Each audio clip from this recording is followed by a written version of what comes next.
Hi everyone, it's my really good pleasure today to introduce you to friends. It's about Dan Suciu and Simona Bonghez. Hi Dan. Hi Simona. Simona. Hello.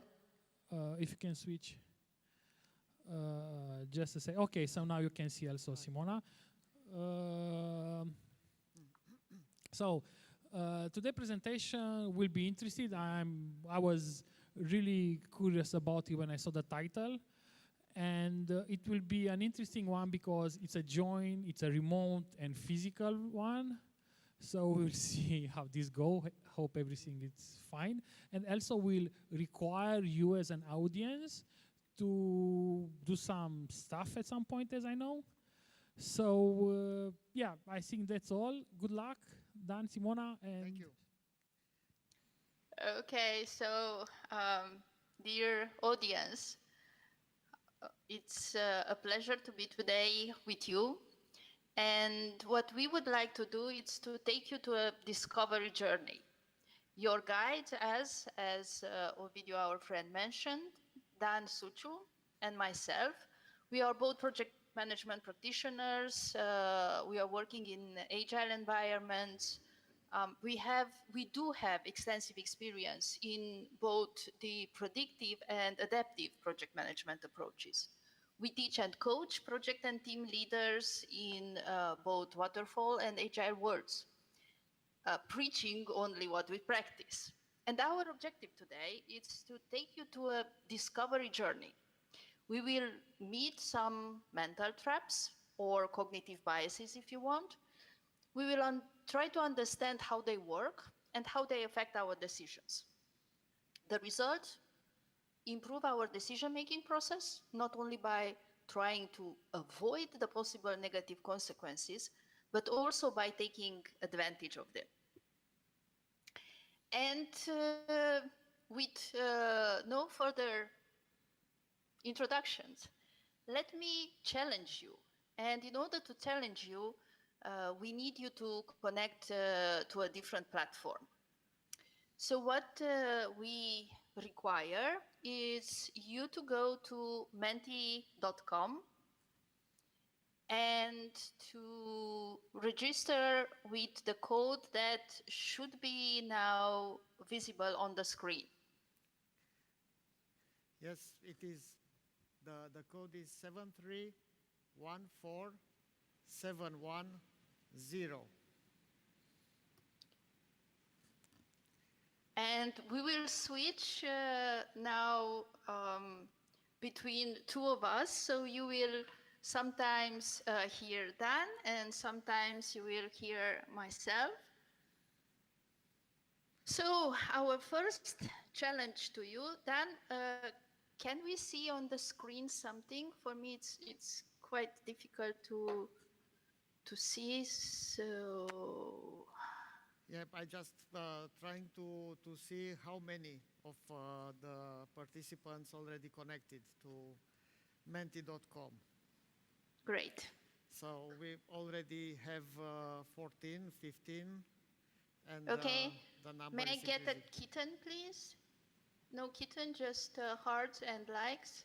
No, there are also kittens. Okay, Of course. thank you. I don't like cats, by the way, but to see kitten on the screen, it's just a different experience. Okay, so ladies and gentlemen, let us challenge you. Our next experiment is actually one that was conducted a while ago, and it's about our ability to concentrate on complicated or complex tasks. What happened was that in this experiment, participants were required to have their phones near to them, but without being able to access their phones, and some notifications were sent to these participants. Now, what we would like to check with you is, what do you think about the way that these notifications affected the participants in the experiment. Do you think that their concentration was affected or not? What do you think that the notification did, or how do you think that the notification affected the participants' accuracy on the concentration task? And please choose your answer. It's about guessing, so. Yeah, we know that the perils of multitasking are well documented, isn't it? Especially in cases like texting and driving. But what about when we only hear notifications on other phones without attending to them? Is there a difference when we only hear our phone ringing? Let's see. So, dear audience, what was your choice? We will allow a few more seconds to see if how many of you have guessed.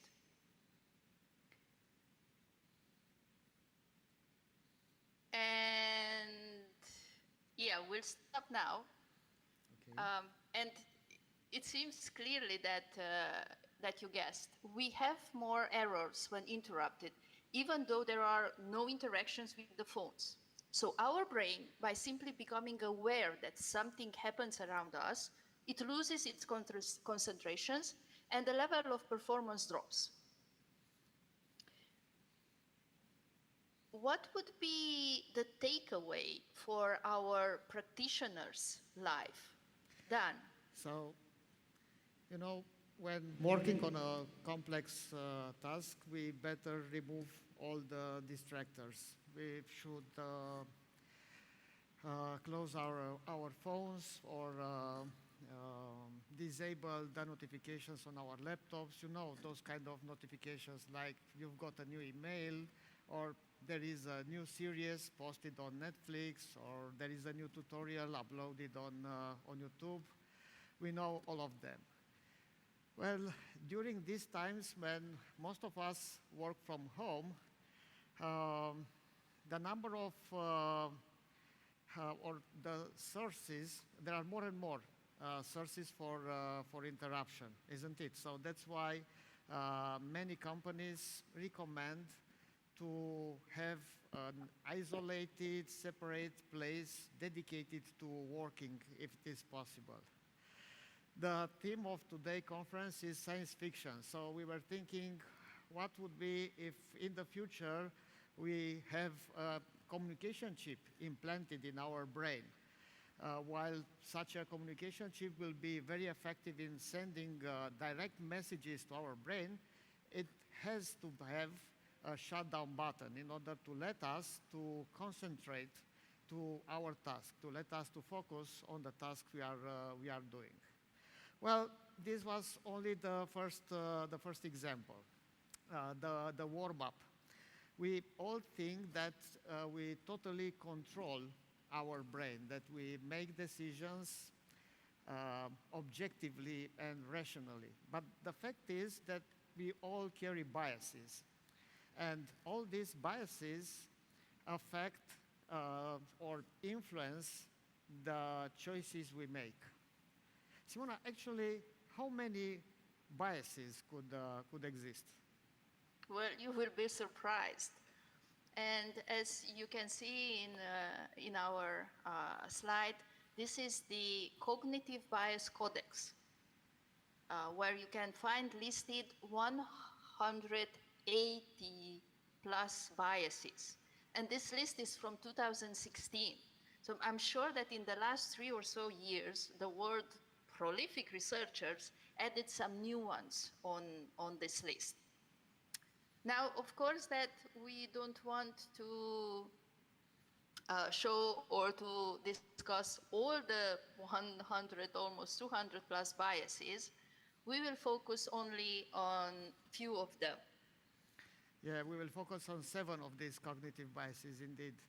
We already covered multitasking mental trap, The other 6 are wisdom of crowds, social laughing, power of praise, picture superiority, status quo trap, and overchoice bias. We will introduce some of them through experiments and questions, and we will just describe the others. But for each of them, we have an what's in it for me slide in order to see how it will influence our profession, how those biases are connected with our profession. But what exactly are all these cognitive biases? Cognitive biases are basically kind of shortcuts, distortions in our perceptions, parts of our cognitive activity. There is no shame in recognizing that all of us are affected by this. The ability to process thousands of pieces of information in a second or so is what allowed us to survive as a species. So just imagine what if you would need for any of your daily decisions to assess the situation, to consider all your options, and only then, after carefully considering all this information, decide if you eat your cereals with milk or yogurt, or decide if you drive or take a cab to work. We use these shortcuts for simple decision, but we use them also for more complicated and high impact decisions. And now, some of you might argue that we are team leaders, managers, project managers. We are educated to structure our thinking. Our brain is governed by cause and effect logic. And I would like to tell you something about a renowned researcher, Gary Klein. In his book, The Power of Intuition, he showed us that intuition, far from being an innate sixth sense, it's a learnable and essential skill. So let me ask you, and it's the moment in which we encourage you to go back to your Menti app. Hopefully it's still open. The next question is for you. What do you think about your own decision-making process? Is it based on intuition? Is it a more rational one? What do you think? And we are waiting for your answers.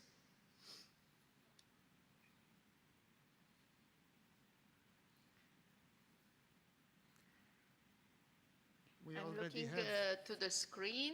We already have 5 answers. Hopefully we'll get some more. Okay. Okay, we have also one answer for the first option. We are 100% rational.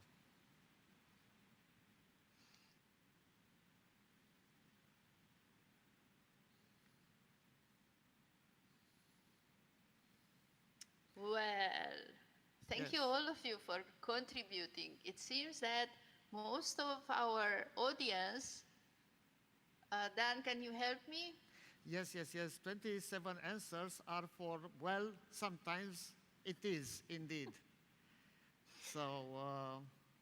Okay, let me clarify what is this sometimes. Working in an extensive research with Fortune 1000 managers, the researcher Gary Klein, because this is who we are referring to, reveals that in fact 90% of the critical decision we make, it's based on our intuition. Strange, isn't it?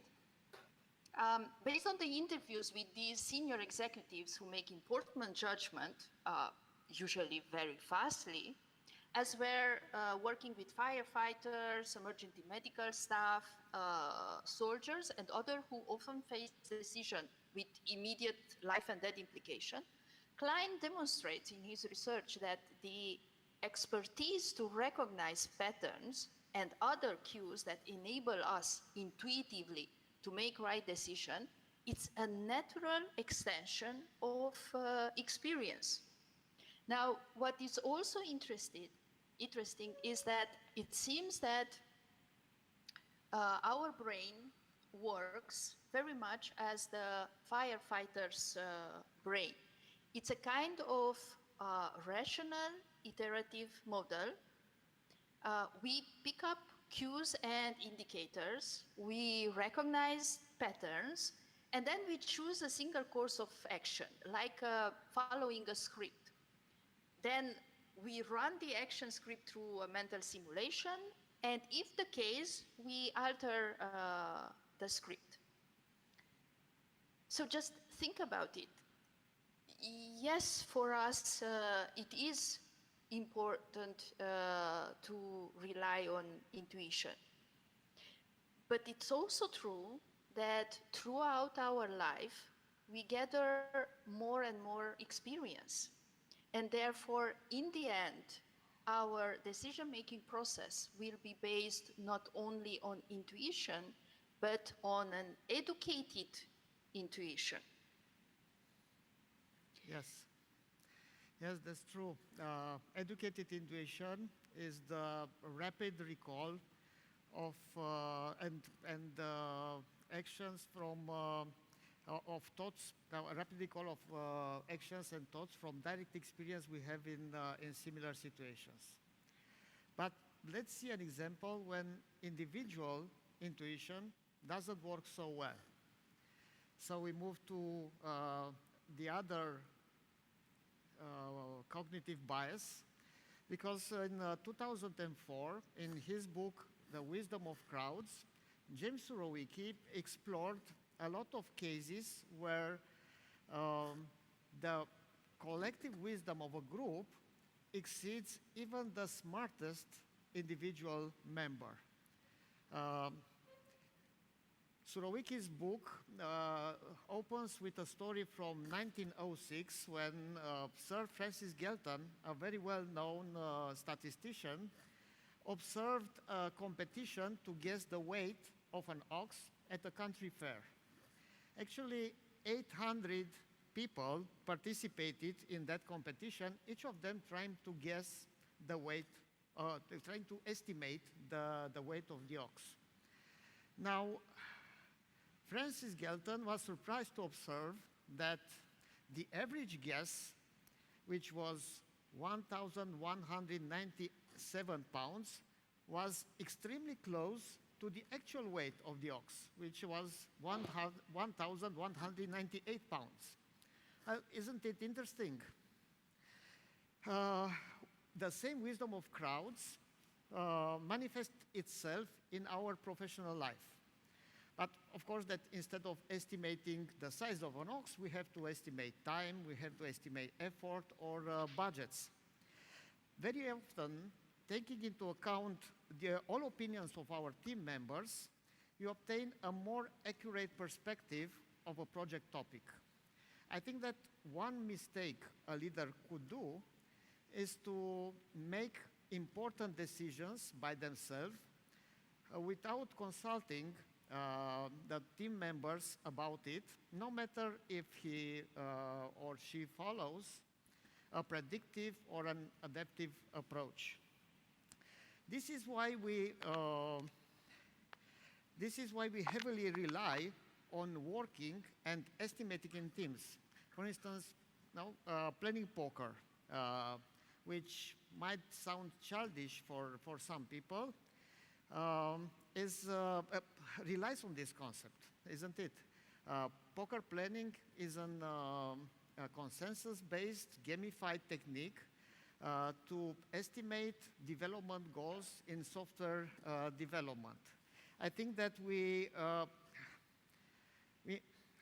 envision that in the future we will rely more and more on team estimation than in individual estimation, and that's because agile approaches are going to be more and more used in our work. Simona, what do you think about this? Team estimation better than individual estimation. I could accept this. So, better work in team, you say. I feel it's time for a new experiment. So, dear audience, prepare yourself for a new experiment.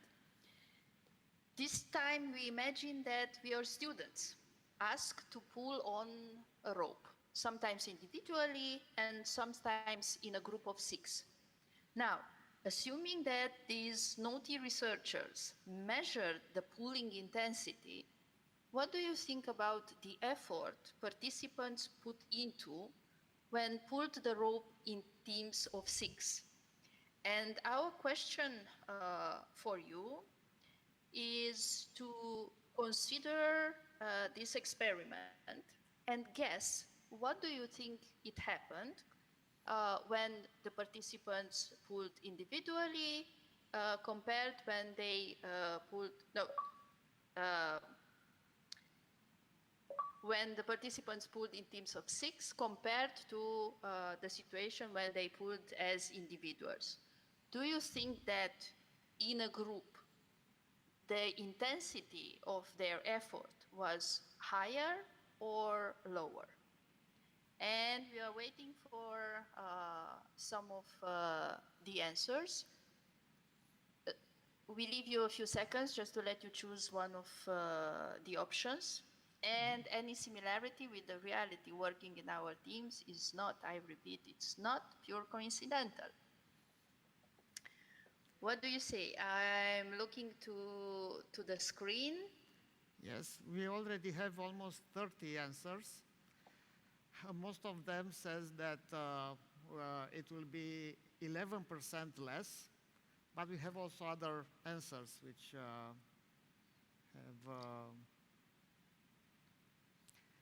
think that things are different. For me, this experiment was so disappointing, really. I couldn't believe when I read it first about it. I went into more and more details because it seems that indeed the answer is that we tend to hide in the crowd and participants pulled less in the group. It's really disappointing, don't you think? Even when the participants were blindfolded and believed that others are pulling with them, they pulled with a much lower effort, which gives us a sign. Shouldn't we continue to work in teams anymore? What is the relevance for our life in projects? Dan, what do you think? I think we should continue to work in teams. Yes, because this experiment just helps us to identify and understand some behaviors we as team leaders could face, and it helps us to prepare for it.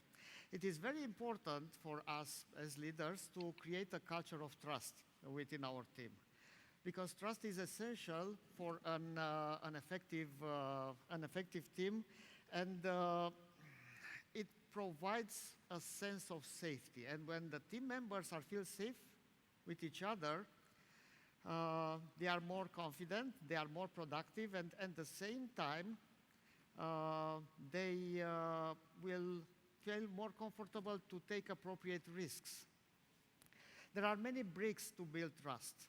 One important element to build a culture of trust, in my opinion, is to continuously recognize your team members' effort, to do it continuously. No matter what the future will bring to us, this is one thing which will not change. This is one thing which will remain the same as it is today. Are you ready for one more challenge?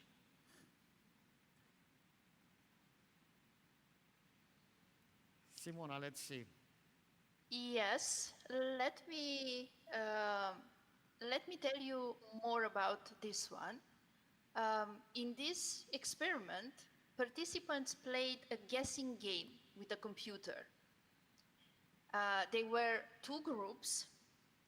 The flattery group was told that the feedback they would receive at the end of the game would have nothing to do with their performance. So just imagine that the computer says, well done, great job, but it's clearly just an automatic message. Now, the sincere praise group was told that the feedback they would receive would be based on their performance in the game.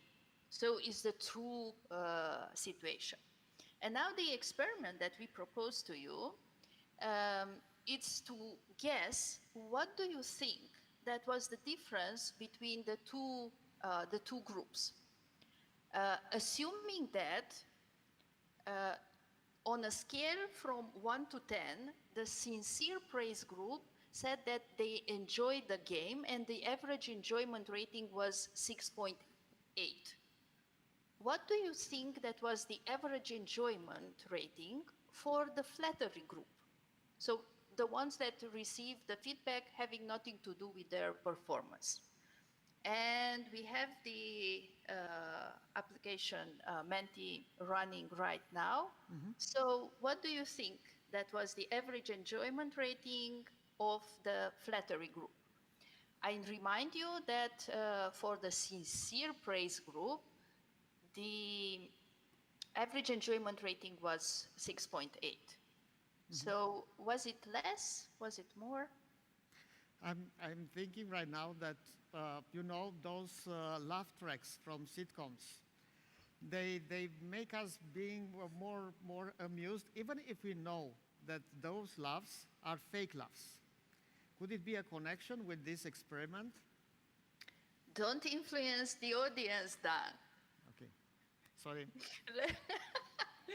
So let's see, what is your answer? It seems that no one considered that it's going to be the same as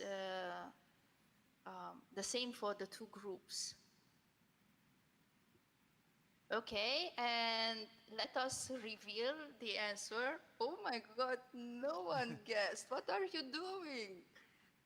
It's not so late in the afternoon to think about it. Well, the truth is that not only did both groups enjoy the game equally, but both groups also evaluated their own performance extremely highly. It seems that compliments are powerful. So even when we know that they are bogus and have nothing to do with our true performance, we still love to receive compliments. They influence the way that we evaluate ourselves and our experience. And I would like to share with you one more thing. Participants who received no compliment in this experiment, so no compliment at all, they rated both their performance and the game less favorable. So what's in it for us? Well, I would like to add here that because of this, positive feedback has a high potential to increase trust, and is a very powerful motivational tool. Consequently, it helps people to be more confident, and this thing helps them to be more productive, and it boosts their performance. Well, it is not always easy to understand when and how to praise our team members, but our advice is to do it continuously, as we already said. And on the other hand, it is important to not only reward great performance, but also to praise people for steady, reliable, routine work. I think this is very, very important. Well, we covered more than half of the biases. The next one is picture superiority. Now, let's look at this picture. Simona, what do you think? Do you ever wondered why the winning lottery tickets are so big? I don't know, to impress us? Well, it's not just that. It is true, but it's not only that thing. It's also because of picture superiority effect, which refers to the phenomenon in which images and pictures are more likely to be remembered than words. So actually, it doesn't matter what is written on those banners or tickets. We are more likely to remember their size. That's the reason, for instance, why on a traffic signs, on traffic lights, we use silhouettes instead of just warning texts.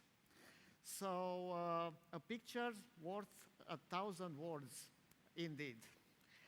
Well, we can make also connection with our professional life, because this picture superiority effect, it's also the reason why we prefer to work with information radiators on agile projects. Information radiators like task boards, like project roadmaps, or like continuous integration boards.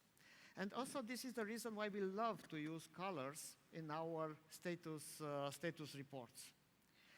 Well, for most challenges we encounter as problem solvers in an agile context, nothing beats visuals. And this is true. I think this is also the reason why we use so many colors in our presentation, Simona, isn't it? Exactly. We wanted to impress you with our agenda and the many colors that we used.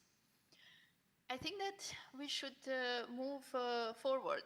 And we have a different bias that we propose to you.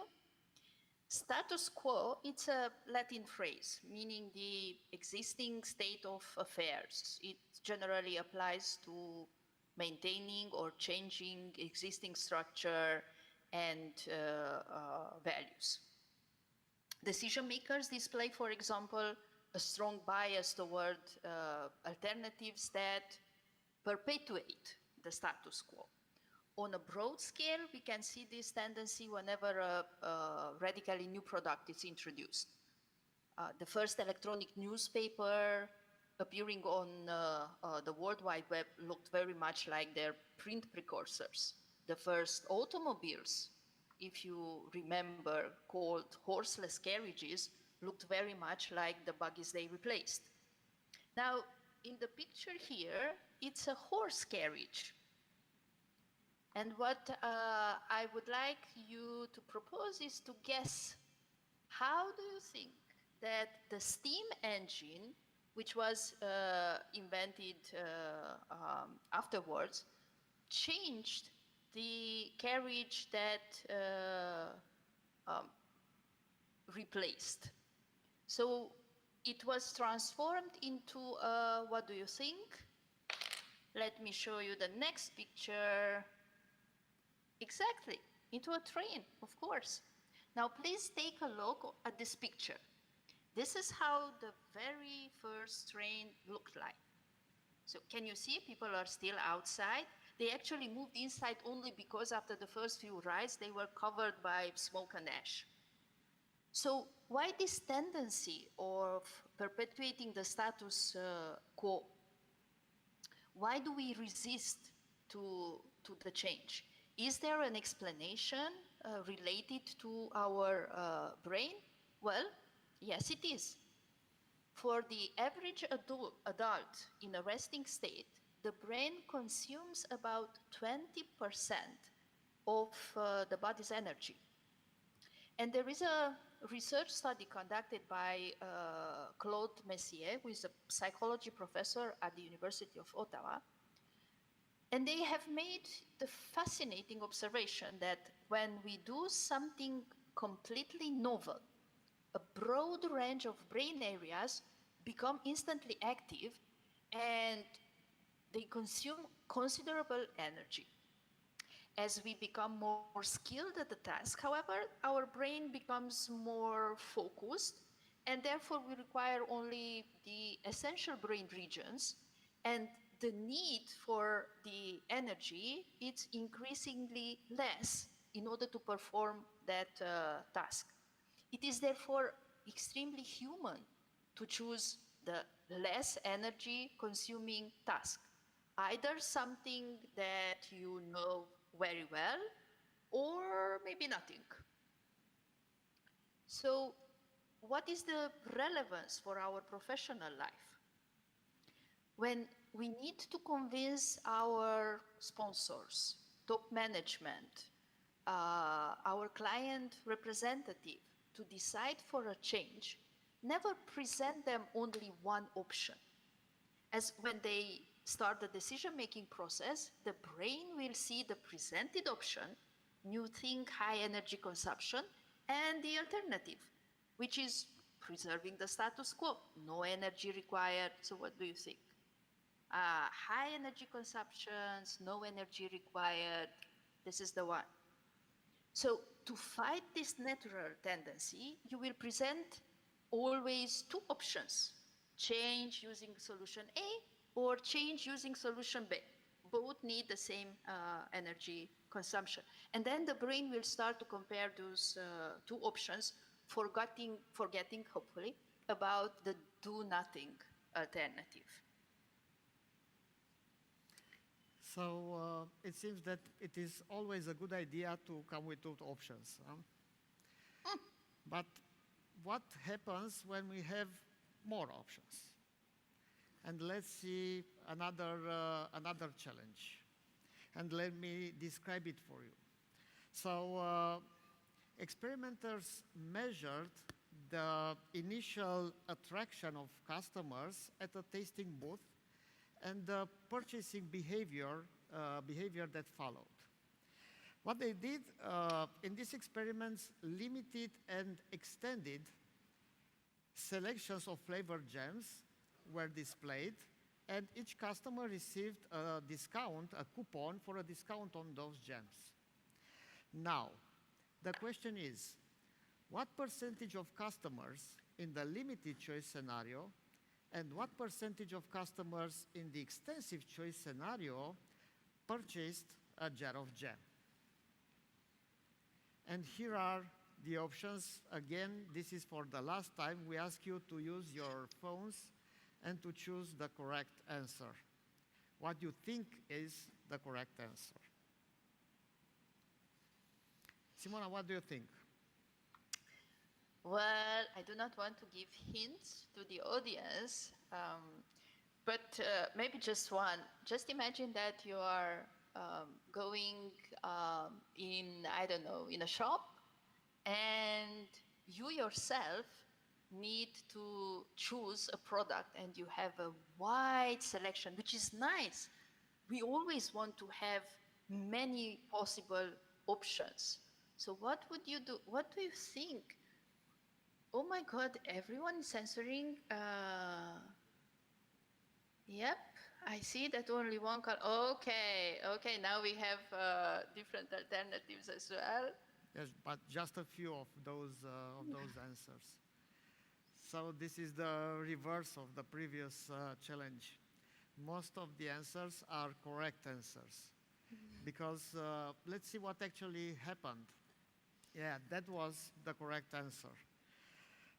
Surprisingly, somehow, was that in the limited choice case, 30% of the customers decided to buy a jar of jam. But in the other case, the percentage was way lower. And that was because there were too many options.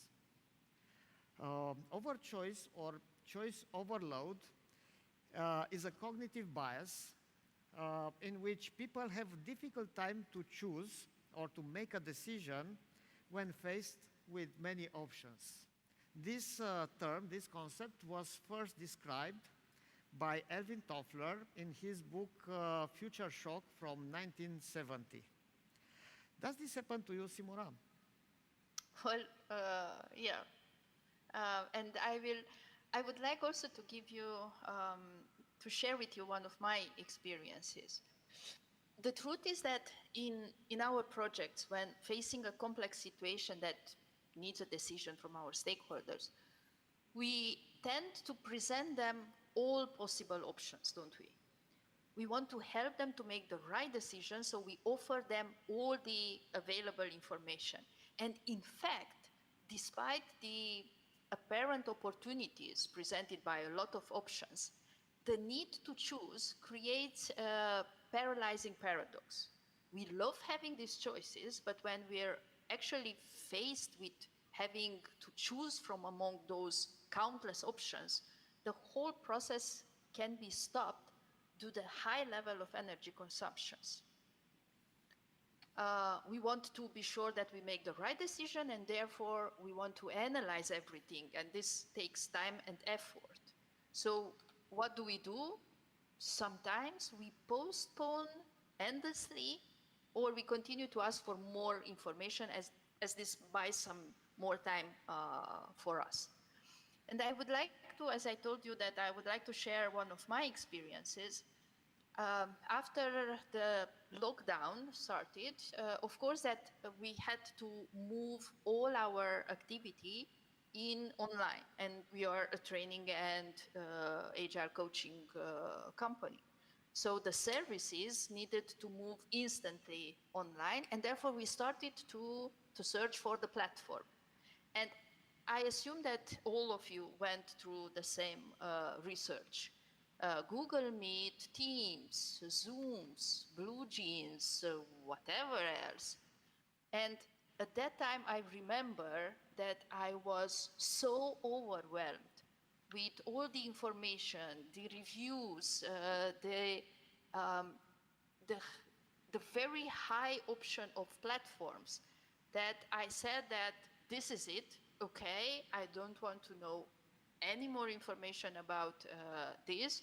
I just defined the criteria, made a table, and took the decision, although I was not sure that is the best decision ever. But this is something that we also need to remind ourselves, that when we are facing such a situation, we must analyze the alternatives we have, select 2-3 best options, and present only those to the next level of decision. This might simplify the decision process and speed it up. Mm-hmm. Okay. So this was the last of the 7 cognitive biases we wanted to discuss, we wanted to talk about. Thank you so much for your attention and for the fact that you answered and accepted all our challenges. It was amazing. And now we are ready for your questions. I was looking to see if there are already some questions, but it seems that there is only one comment which says that it's science fiction to think that all of us have a dedicated place to work at home. Yes, indeed. Unfortunately, this is the case. But it is important, okay, it's not necessary to have an isolated place or a separated place at home, but to have a place where you call it the office. When you are there, you think that you are in the office and you allow yourself to concentrate and focus on your tasks. And it's something like you also have to explain to all the others from your family that when you are in that place, when you are sitting down there, you are actually in the office and they should not disturb you. It is difficult to explain this most of the time, I know, but it's also a good habit to have. I think that it is also a sign that we need to have more understanding for our specific situations. And one of the, that advice that I received recently is that when scheduling for a certain meeting, to allow times also for interruption. As of course that explaining to your wife or to your husband that this is your working place and do not disturb, it's quite understandable, and I'm sure that she or he will understand. Explaining this to your kids or to your cat, it's sometimes almost impossible. And therefore, we should understand each other, and we should understand also the fact that we cannot be completely disconnected for what is around us. And this will affect us, and therefore we will need more time for the same activities. So yes, if you cannot find a place which is only yours at home, then expect that you will need more time for the same activities that you need. You need. Damn it. You can understand what I wanted to say. Okay, there is another very interesting question here. It says, could you please give us some examples from your personal experience of cognitive biases you were subjected to? And how did you become aware of them in hindsight? Okay, I'll start, and you From think. where to start, huh? I'm thinking on at how many books I have at home, and I don't have enough time in my life to read all of them, but I still buying. And this is also the effect of one of the cognitive biases, to try to buy more and more books, but without having time to read them, actually. There is also a bias which is called sunk cost bias, which means that if we spend money or effort or emotions, so in a word, we spend resources on something, we start feeling connected to that could be a project, could be a person, could be something in our life, and we tend to not renouncing to that specific item or project or person only because we invested so much. And this happens, you can consider simple thing as, I don't know, you spend money for a meal in a restaurant and you don't like it, but because you spend such an amount of money, you eat it anyway, which is very bad for your health, first of all. And you even take some pictures and post them on Facebook, isn't it? Yes, but that's the case. It could be the case with our products. We invested a lot of money. The whole market shows that actually the product is not really what it needs to be, but because of such an amount that was invested, because of the effort we invested, we keep pushing the product towards the market. It could be also an emotional experience. We invested so much in a friendship that we keep fighting for it, even if it's not a true friendship. And because you ask for a personal experience, this is one of my experience. I invested so much, but the truth was that it was only from one side, not from both sides. And therefore I spent a lot of effort, and I kept invested in it. I think we have time for one more question, one last question. And this is a very, very interesting question. How can we be more rational if these biases affect us? Well, actually we can't. But it's a good thing. We don't want to be too rational. Because there are a lot of times when you have to choose, I don't know, between two products, between two objects, to buy something from the internet, because there are too many options. If we want to make those selection in a fully rational way, it will take us ages. Because we cannot say that we prefer one to the other. We want to understand the components, we want to understand a lot of other details and to compare them in order to choose, to make a rational choice, to make an objective choice. And this is not possible, and it is a good thing because we can make that choice in seconds.